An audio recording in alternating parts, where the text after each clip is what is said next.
Harbour मार्गावरची वाहतूक विस्कळीत झाली आहे। सीएसएमटी स्थानकात एक डबा रुळावरून घसरलाय, त्यामुळे हार्बर मार्गावरची वाहतूक विस्कळीत झाली।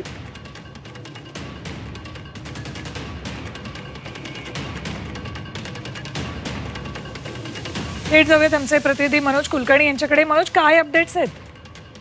सकाळी 11:30 वाजेच्या सुमारास सीएसएमटीहून पनवेलकडे जाणारी जी लोकल होती तिने सीएसएमटीच्या स्थानक सोडलं असताना तिचा एक डबा घसरला आणि त्याचाच परिणाम म्हणून हार्बर मार्गाची वाहतूक जी पनवेलकडे जाणारी आहे ती पूर्णतः विस्कळीत झालेली आहे। हार्बर मार्गावरून पनवेलकडून येणाऱ्या ज्या लोकल आहेत त्या मस्जिद स्टेशन पर्यंत आणण्यात येत आहे, तर वडाळ्यावरून पनवेलकडे जाणाऱ्या लोकल सोडण्यात येत आहे।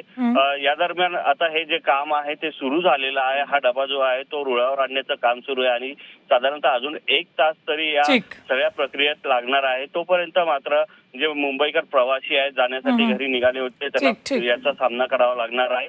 तर मध्य रेल्वेच्या दादर दादर मार्गे जाण्यासाठी सुद्धा लोकांना मुभा देण्यात आलेली आहे। एकंदरीतच आता जे कामगार आहेत, इंजिनियर आहेत ते या ठिकाणी पोहोचलेले आहेत आणि हा डबा रुळावर आणण्याचं काम सुरू केलेलं आहे। ठीक, धन्यवाद मनोज संपूर्ण माहितीसाठी।